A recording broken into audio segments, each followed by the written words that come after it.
Mathieu Ricard, bonjour. Bonjour. Vous revenez avec un nouveau livre, Le plaidoyer pour l'altruisme. Succès immense déjà en quelques semaines. Ça vous rend heureux? Oui, parce que ça me tenait tellement à cœur ce livre. C'est 5 ans de travail acharné et puis toute une vie finalement. C'est un pavé, et plus à peu près 900 pages. Et il fascine parce que ce n'est pas seulement l'altruisme des bons sentiments, etc. Il y a une argumentation scientifique. Oui, parce que sinon on aurait dit il est bien gentil le moine bouddhiste, mais quel naïf, et qui retourne dans son ermitage. Il fallait étayer tous les idées que je présente par des travaux scientifiques ou des raisonnements logiques qui tiennent la route, sinon on m'aurait accusé de bons sentiments. Il y a une fascination, Mathieu Ricard. Alors vous êtes évidemment moine bouddhiste, interprète du Dalai Lama, vous êtes dans le paysage depuis des décennies maintenant. En même temps, docteur d'État en génétique, voilà, tête très bien faite. Et puis, vous avez un air normal. Ah bon, bah, tant mieux. Non, mais vous n'avez pas la componction que peuvent avoir certains moines, etc. Vous avez une normalité d'expression, voilà. Bah, je suis fondamentalement un être humain, n'est-ce pas, avant toute autre chose. Et en fait, oui, vous savez, normal, ça recouvre beaucoup de choses. On parle parfois de la banalité du mal. Être normal, pour moi, la banalité du bien, c'est aussi être bienveillant, être coopérer, se comporter de façon décente, manifester de la tendresse, avoir de la considération pour autrui. Pour moi, c'est normal pour un être humain.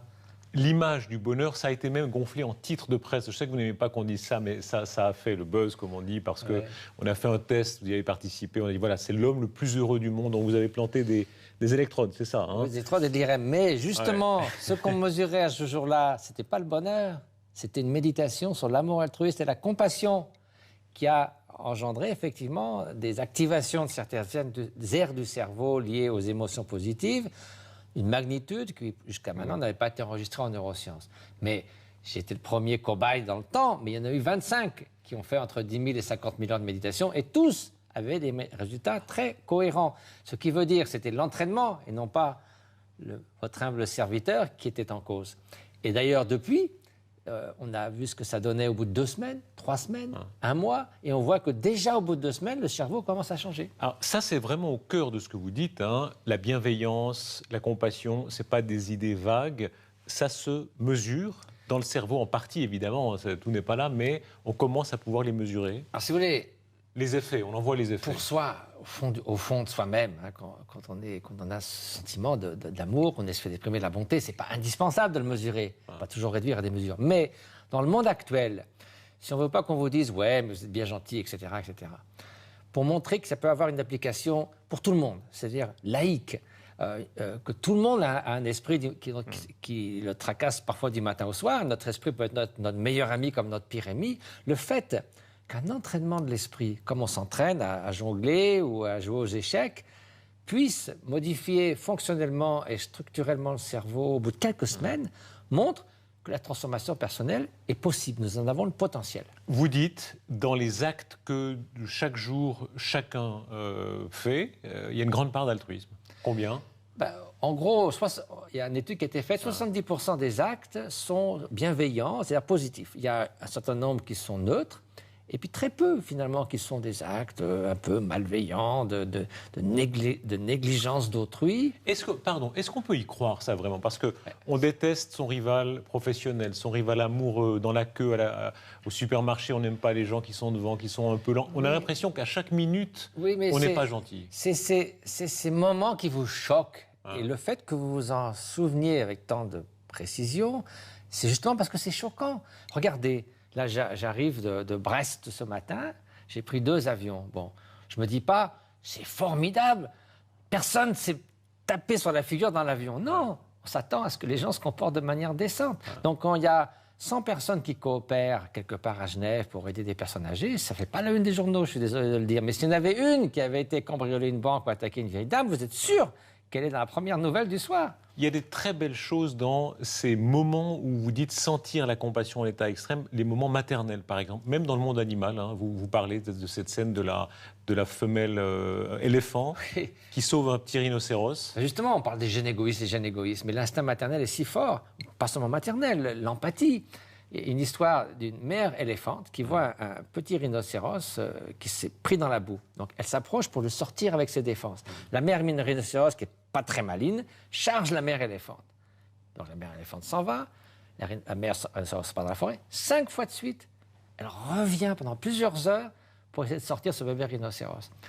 Donc ça veut dire que si les éléphants, les dauphins, les bonobos, les chimpanzés sont capables d'empathie et d'altruisme, ça serait quand même dommage que nous autres, les êtres humains, nous manquions de ces facultés. L'instinct maternel, c'est vraiment un nœud de l'altruisme. Si vous voulez, c'est ce que nous a donné la biologie, au travers de l'évolution, pour prendre soin des autres, en particulier les êtres vulnérables, les enfants, les personnes âgées. Et puis, donc, nous avons cet acquis, et sur cette plateforme, on peut ensuite cognitivement se dire, voilà, je ne me réveille pas le matin en me disant, plus je souffrais toute la journée et toute la vie, ben, les autres, pareil. Donc, j'accorde de la valeur à mon désir d'échapper à la souffrance, je dois accorder de la valeur à l'autre. Donc, sur cette base de l'instinct biologique, on peut étendre le cercle de l'altruisme. Contre vous, il y a tous les penseurs de l'égoïsme, il y en a dans l'histoire, qui disent non, l'homme est fondamentalement égoïste, c'est même un moteur utile pour l'humanité. Alors, ceux que vous citez le plus férocement, si on veut, dans votre livre, ce sont les psychanalystes. Il n'y a pas que. Ma favorite, c'est Ayn Rand, qui a profondément influencé la politique américaine et qui dit l'altruisme est immoral. Les psychanalystes sont pas mal non plus. Freud dit, en gros, l'humanité, c'est de la racaille, ce sont ses propres mots. Alors, vous citez Lacan, il y a une phrase de Lacan, des personnes bien intentionnées, c'est bien pire que celles qui le sont mal. Ce que vous voulez dire, c'est no comments. On m'a accusé parfois de faire une charge contre la psychanalyse. Je me contente de les citer. Je veux dire, la charge, ils la font eux-mêmes. Est-ce qu'il n'y a pas un fond de vérité dans notre société même, notre système économique repose sur l'idée, le capitalisme, que c'est par intérêt qu'on commet des actes qui seront finalement utiles à toute la société. On a envie de gagner de l'argent, on a envie d'être ambitieux, tant mieux. Oui, si vous voulez, c'est l'idée de la main invisible. C'est-à-dire que si les gens étaient vraiment libres de leur choix, ils déposaient de toutes les informations nécessaires, s'ils étaient vraiment rationnels, la main invisible pourrait fonctionner. Mais les gens ne sont pas rationnels, l'information souvent leur est dissimulée. Donc la main invisible d'un aveugle qui en plus est mal intentionné, ça fait des dégâts. Donc moi je préfère le cœur visible, parce que là, au moins, on sait à quoi on a affaire. Dans la défense de l'égoïsme, vous savez bien ce qui est convoqué. On dit Auschwitz, on dit les génocides encore récents, le Rwanda, la haine, on voit en Syrie en ce moment. Est-ce que vraiment on peut survivre dans cette idée d'altruisme quand on voit ça? Alors, évidemment, j'étais obligé, c'est pour ça que le livre est si gros, d'examiner les forces contraires pour ne pas avoir l'air naïf. Mais vous savez, tous ces phénomènes, si on essaie de les comprendre, comment ça se passe? On commence par déshumaniser l'autre. Ça devient des rats, des vermines, des pestes, une masse anonyme, dangereuse. On diabolise l'autre en masse. Et là, on se dit, le monde serait mieux sans eux. Donc il y a un processus de déshumanisation, de dévalorisation de l'autre. Donc si on comprend ça, on peut essayer d'apporter des remèdes, revaloriser l'autre, le réhumaniser. Donc il faut, bien sûr, voir ce qui se passe, admettre que c'est une aberration, mais elle n'est pas tombée du ciel parce que l'homme est fondamentalement mauvais. Le mal, personne ne fait le mal pour le plaisir de faire du mal. Ils se justifient, ils ont toujours une justification, aussi horrible soit-elle. Donc il faut comprendre et contrecarrer en utilisant les bons antidotes. Mathieu Ricard, votre parcours explique en partie le résultat où vous arrivez. D'ailleurs, vous le racontez au début du livre. Il y a une petite part d'autobiographie. 1967, 68, etc. Vous partez pour l'Inde. À l'époque, beaucoup, c'était les hippies. Moi, je n'ai jamais passé par cette période. Je n'ai jamais fumé, ne serait-ce qu'une cigarette. Et j'en suis très fier parce qu'il y a encore 6 millions de morts par an à cause de la cigarette. J'ai échappé ça. Encore moins tout ce que les gens fumaient, l'herbe, la moquette, etc. Je jamais passé par. Il y a un très joli souvenir de vous. Vous dites votre père, Revel, grand essayiste, grand philosophe, qui était, je pense, un peu inquiet d'abord. Quand il était catastrophé. Oui. Il vient vous voir là-bas, dans l'Himalaya, et il constate qu'il n'y a pas de hashish, pas un bouge. Tout allait bien. J'étais auprès d'un maître spirituel, un sage. Et lui, qui était un grand admirateur des sages grecs, il ne pouvait pas ne pas voir que c'était l'exemple, c'était un Socrate vivant aujourd'hui. C'était Saint François d'Assise vivant aujourd'hui. Pourquoi est-ce que vous partez pour l'Inde à ce moment-là, au début? Quand j'ai vu des documentaires faits par Arnaud Desjardins, il y avait justement ces visages de 20 Saint François d'Assise, 20 Socrate vivants aujourd'hui. Ben, j'ai dit, il faut que j'aille voir. Parce que si vous voulez, j'ai eu la chance de rencontrer des grands intellectuels. Ma mère est peintre, Yann Le Toumelin. J'ai un oncle navigateur, explorateur. J'avais des scientifiques, évidemment, au labo avec 2 prix Nobel. J'étais musicien, donc j'ai rencontré Stravinsky quand j'avais 16 ans. Vous voyez, le rêve pour un... Et ce qui était étonnant, c'est qu'on ne voyait pas de corrélation évidente entre le génie particulier qu'ils avaient et les qualités humaines. Vous avez des gens formidables et puis des gens très difficiles. Hein. Vous pouvez admirer Bobby Fischer comme le plus grand joueur d'échecs du XXe siècle, vous ne voudriez pas être Bobby Fischer. Donc, il y avait quelque chose de troublant. Et quand j'ai rencontré des sages, des hommes et des femmes qui avaient cette sagesse, cette compassion, cette liberté intérieure, je me suis dit, là, il y a une adéquation parfaite entre l'enseignement et ce que est la personne. Le messager est le message. En arrivant là-bas, vous n'êtes pas déçu, hein. Au contraire. Il y a une illumination, il y a un moment précis où vous dites, ce sera ma vie. C'était plutôt... Je suis plongé pendant quelques mois, j'ai médité toute la journée en leur présence, et c'était tellement fort que quand je ne savais pas trop, en fait, quand je suis revenu, et c'est quand je suis retourné en France, je me suis dit, bah oui, c'est incroyable ce que j'ai vécu, je vais y retourner pour sûr, et c'est devenu très clair par contraste quand je suis revenu, donc je suis retourné tous les ans. Vous êtes le disciple d'un grand maître du bouddhisme tibétain, il y a une humilité, hein, vous le servez. Ben, j'ai eu 2 principaux maîtres, hein, Kangyo Rinpoché et Khyentse Rinpoché, et le deuxième, j'ai passé 13 ans auprès de lui. Il était très âgé, donc je dormais par terre sur un petit tapis sur le parquet. Il se levait à 4 h du matin, je préparais son thé, je pliais ses vêtements, je lui apportais son livre de prière. Et en même temps, il enseignait tout le temps. Donc je servais, mais je n'étais pas son serviteur comme on loue les services d'un serviteur. C'était un geste d'admiration, de vénération, parce que je recevais tellement de cette personne. Quelle est la part d'ombre dans ce monde? Il y a toujours une part d'ombre. Dans les monastères catholiques, partout. On sait bien qu'il y a un moment où on doute, on a des désirs charnels. La part d'ombre. Alors justement, moi, le plus fort dans tout ça, c'est que vous êtes auprès d'un maître comme ça pendant 15 ans, ou 13 ans, jour et nuit. Et au fil des ans, jamais vous voyez le défaut dans la cuirasse. J'ai jamais vu une parole, un geste ou une pensée qui puisse nuire à autrui. Donc là, vous vous dites, là, on tient vraiment quelque chose. Est-ce que c'est possible, ça? On se dit, on a toujours, on a des instincts, on a des désirs, on a ne serait-ce qu'une gourmandise, des choses les plus simples. Je ne parle pas de moi, hein. Je parle de mes maîtres spirituels. Ça veut dire que ce sont des gens qui, pendant 15 ans, vraiment, n'ont jamais un instinct sale. C'est des personnes qui ont de l'humour, qui sont extrêmement drôles. Comme vous, comme le Dalai Lama. L'humour, chez vous, ça compte. Mais justement, c'est ça le plus fort enseignement. Je n'ai jamais vu. Et pourtant, je sais, j'ai cette rigueur scientifique. J'ai un de mes amis tibétains qui m'a dit, si Mathieu peut devenir bouddhiste, tout le monde peut le devenir, parce que plus sceptique que lui, il n'y a pas. Donc en fait, j'ai une rigueur naturelle. Et je vous assure que c'est l'exemple même de ce qui est au bout du chemin, de ce que peut devenir un être humain. Et c'est formidablement inspirant. L'argent, par exemple. L'argent, ça compte. Même pour le Dalai Lama, il a une machine à faire tourner, des projets, etc. Mais sauf que le Dalai Lama, tous les offrandes qui sont faites vont à une fondation qui va pour la lèpre en Afrique, pour ceci, pour cela. Lui, il vit, je peux vous assurer, je sais où il habite dans sa maison. Bien sûr, mais le plus simple possible. On est dans le monde. Le Dalai Lama lui-même, quand il voit qu'il y a une personne qui est un grand donateur potentiel et à sa gauche, monsieur personne. Ah non, pas du tout. Il n'a pas tendance quand même à dire, tiens, il faut que... Je vais vous dire, moi, justement, c'est ça qui est l'enseignement de vivre auprès du Dalai Lama pendant 10-12 jours, comme je le fais à chaque fois que je suis interprète pour lui. Il est exactement le même, avec un président de la République, avec la personne qui nettoie la chambre à l'étage, et la personne, elle le ressent, parce que le premier jour, vous en avez 2, et le deuxième jour, vous avez toutes les femmes de chambre de tous les étages qui sont là. Pour lui, ce sont des êtres humains. Et c'est la seule chose qui compte. Et ça qui est formidable, c'est quand on le voit dans le privé, en public, avec les grands comme avec les humbles, c'est la même chose. Mon maître spirituel, il était le maître du roi du Bhoutan. Il traitait de la même façon un humble paysan qui lui offrait l'équivalent de 3 sous pour lui demander un enseignement qui durait 1 semaine. Il le faisait exactement aussi disponible vis-à-vis de cette personne qu'avec le roi du Bhoutan. Le jour où il mourra, le Dalai Lama, il sera difficile à remplacer. Chaque être est déjà impossible à remplacer, mais quelqu'un comme lui, qui remplace Gandhi, qui remplace Nelson Mandela, je veux dire. Hein. Donc, il y aura certainement, il y a eu, et il y en aura encore, des maîtres spirituels d'une immense qualité, mais il est forcément unique par cette incroyable combinaison de bonté, d'intérêt pour la science, d'intérêt pour tout, pour le peuple, pour remédier aux inégalités. C'est vraiment un exemple extraordinaire pour moi. Vous êtes entré dans la culture tibétaine, vous êtes immergé entièrement. Hein. Aujourd'hui, vous parlez complètement les deux langues. Je parle plus tibétain que français et anglais, ça c'est sûr. On en arrive à penser en tibétain? Je sais pas, non. Des fois, ça m'arrive quand je suis au Tibet, mais en gros, je pense quand même en français, je crois.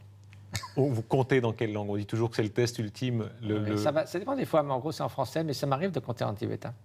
Vous êtes devenu un personnage qu'on s'arrache, hein, partout en Europe, dans les congrès, dans les colloques.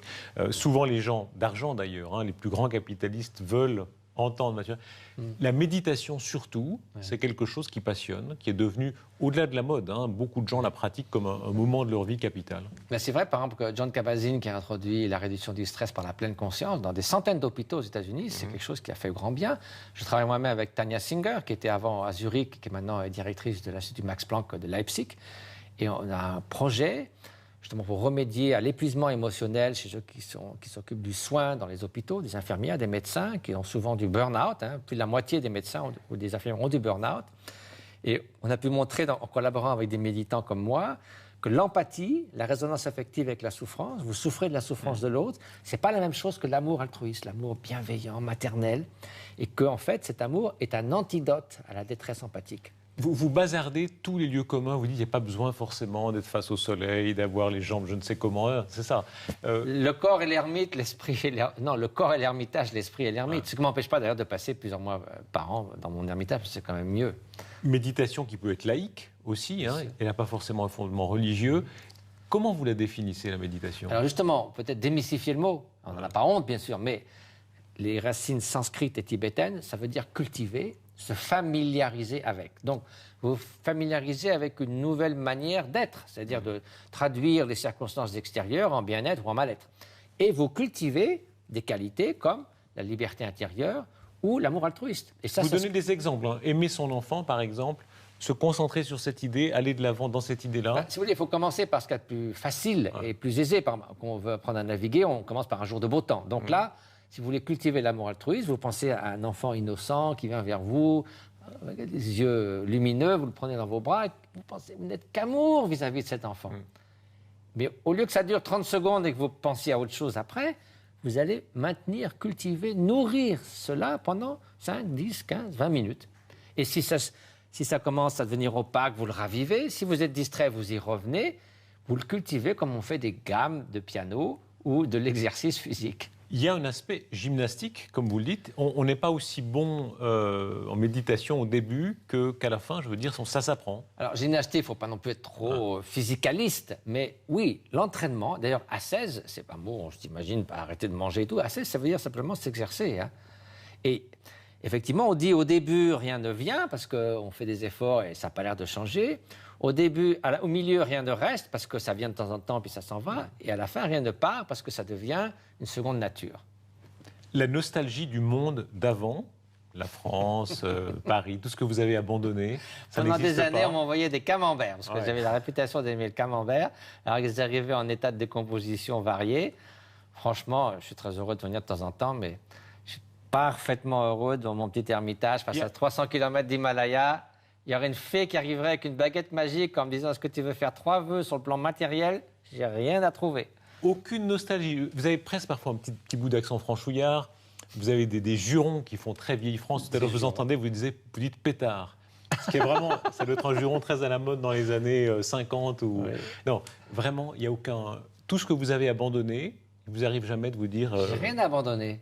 Je suis passé... Quand vous passez un col vers une nouvelle vallée, vous abandonnez pas la vallée suivante, vous continuez votre aventure, votre voyage dans l'existence. Je suis très heureux de revenir voir mes proches. J'ai une merveilleuse mère de 90 ans, j'ai une sœur que j'aime beaucoup, j'ai quantité d'amis, mais voilà, quand je suis seul dans mon ermitage, en essayant modestement de devenir un meilleur être humain, je suis parfaitement à l'aise.